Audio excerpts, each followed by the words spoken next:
Hey all, it's Harmon from Misfit Adventure. Alright, so we are in part 8 of our making of challenge mode. Now, the episode doesn't show too much, admittedly. It looks like it's later gameplay if you watch the videos, but there are different scenarios. We're gonna go explore now as we're still in kind of a tutorial-esque phase, early level 1 stuff. That while we are making a challenge mode, you still want to give the players enough sense or feel of how this game is going to go before we get into more challenging scenarios. So we still have fairly high stakes with only 1 HP, 1 MP, and some ability to do magic. But let's go ahead and explore just a little bit more for how these decision trees are going to go. So I'm going to go out. We start in World 1 again. We don't have anything else built out. The good news is we have more or less a lot of stuff blocking most things we're going to do. And we're going to fill in this world as we go so we can fill in new modes, new challenges. It's all set, as we build out this story. First, like we said, we made sure that stepping on this square leads into the castle. But now we have something that's going to start automatically. So the player will appear right here on this event that we have called Start Castle. This just starts the castle map. It's the only event we really want to auto run at the start. We're going to get into why multiple things can break your game as you go in, as we go further up, but this is going to be the catalyst of all our early decisions on whether we get 4 or 3 players to start. Okay, so as we can see, we start with a cutscene in action. This character, Branley, and this guard are going to get into a tussle. Once again, these are just some basic movement routes and dialogue. You know, just something that if you have the game files in front of you, you can look at. Or go ahead and pause and try and write all this. I wouldn't necessarily recommend that. Now we see we've gotten control variables, an enemy bonus and an NPC bonus, and a common event for an NPC battle roll-off. All right, I'm going to exit out of this for right now. So we've actually added a new common event here. We kind of want the world to be able to interact with itself. So as much as we want to give player agency, we do also want to, make them be responsive and let it be a little bit out of their hands. This can kind of encourage either multiple playthroughs with your characters or, just seeing what happens. It's kind of cool that you can have completely branching storylines. So let's go into common events. So we have dice roll. Oh, apologies to anyone watching. Dice roll, damage player health, the 1d10 roll, enemy dice roll, and battle roll off is where we left off. But now we have the NPC rolls. All right, so this is pretty easy. We've created a 5th variable, NPC 2d10 roll. We set that just so that we can have another set of dice essentially rolling at the same time as we go in. So that's variable 5. And then we have various things like, making sure there's that NPC bonus. So it doesn't change a lot of what we've done in the past with enemy and the main character. But instead of trying to go to each individual skill set that's not your main character, we can just determine what the bonus is supposed to be. You can use this based on a character sheet for Turmoil Trolls, or you can just decide for yourself, hey, if he's got a spear or whatever, what would you want his bonus here to be? We have the text that states, hey, they rolled this variable. And then we're checking again to make sure it meets the challenge rating. So we don't have this for enemy dice roll right now. The beauty of it is we could, in theory, set it in the future. But it might be another common event. Really, it's as we're exploring this, whether it breaks the full game or not. I don't think it will, but we're going to leave it for right now.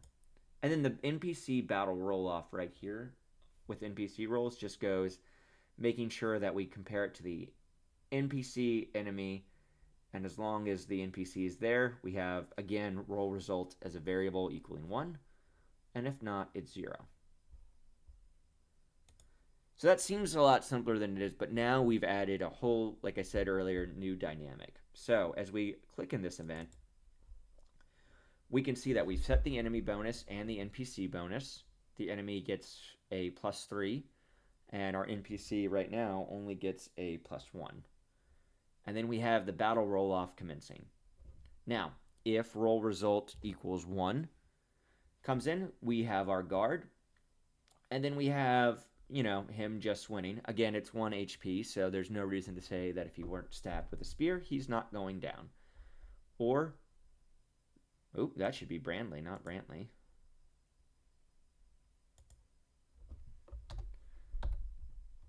I had a random name generator, but I'm not changing all the names to something else. And then we have the animation, and the switches are coming on. So we can see that we turn Brandley on no matter what. That's because we're going to give the conditional statements as this event unfolds. We control self switch A on so that it just disappears on us. And now we know it won't reappear anytime as we go back and forth into this area. All right, let's look and see what happens with Brandley. So we can see he is auto running to start, but only it once we turn Brandley on.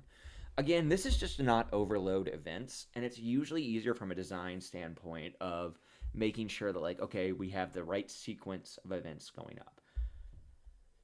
So we now check to see if the guard NPC being on. If that's the case, we have him, falling and died and into a splash in there. It's not the prettiest animation, I'll admit, but it's also just on the base engine like we've discussed earlier in the video. Otherwise, we're going to see Brandley decide that he is going to look around, see that there's witnesses, and do that battle processing. And no matter what, we're going to make sure the control self switch A is on so that Brandley just disappears no matter what. Kind of determined that we're not having him as a character full on. He's either going to exist as a quick fight for some equipment and gold, or you're just going to get this NPC companion. So let's quickly explore what that is. It's going to function similar to the Albert fight we mentioned earlier. So as enemies, again, we just set everything to 1. Makes it easier. We're going to get a long sword if he goes, and we're going to get 100 gold. Not worrying about the attack patterns right now. That's just not the point of Turmoil of Trolls. And this will help us port it into other game engines later if we need to.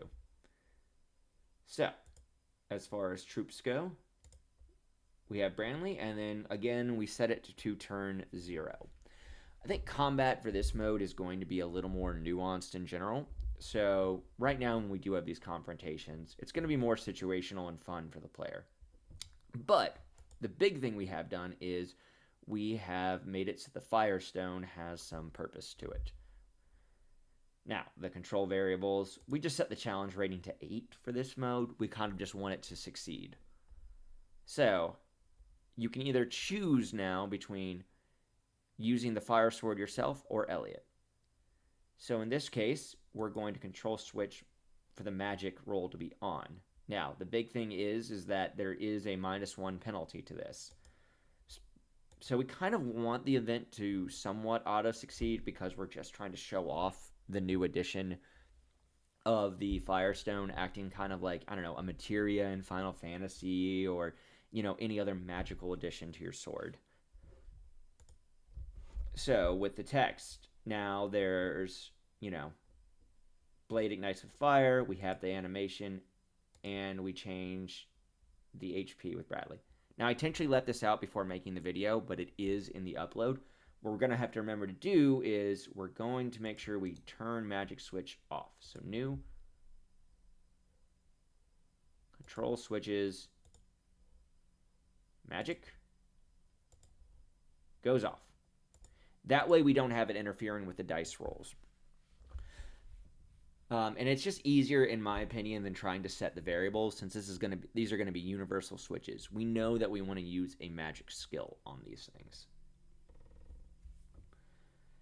Okay, so next, if you do fail, we have the herring path noise, which we set to Devil 2, and we kind of give her a little bit of divine intervention. Um, so she's just going to make sure it auto succeeds, but we have a little bit of to show something that, like, all right, cool, you failed, but God is on your side for right now. And then whether we have Elliot do it, Elliot we set as a magic bonus of 3, so Elliot has a better chance of succeeding as a rule. The fun of this is that we can trade that Firestone off when we do more nuanced modes or challenges as we go through this, and we explore what challenge mode really should look like. Same thing though, in case Elliot fails, we've just set the safety net in. But Brantley is kind of the boring option. The real appeal is if we can get this guard here. So let's go back into our first event. Okay, so turning the NPC guard on if he wins means that this event is going to have... We're going to see the guard needs to try and explain it. He's going to be added. We've already technically added... We've named him Gerard. The players just don't necessarily know that yet. And then control self switch B is on. So this was a little bit of a confusion on my part, but it still does function the same, just so you know. Just, again, we've set it to completely disappear. If Brantley does actually manage to get the slash, we can see that we at least get a spear, and that, then we're just going to leave him to his fate.